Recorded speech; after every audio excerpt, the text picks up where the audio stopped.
ওয়েস্টিনের 22nd ফ্লোরে গিয়ে প্রথমেই আমরা চলে গেলাম ডেজার্ট সেকশনে, কারণ এগুলো আমাদেরকে বেশি অ্যাট্রাক্ট করছিল।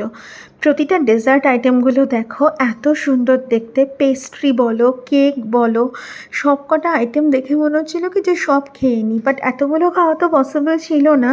এগুলো দেখতে যেমন কিউট ছিল সেরকম অ্যাট্রাকটিভ। এখানে মাসমেলো, বিভিন্ন রকমের পেস্ট্রি, আমি সব কিছুর নাম তো দেখিনি, সো আমি নামগুলো অত বলতে পারবো না, কিন্তু যা যা ছিল খুব সুন্দর ছিল।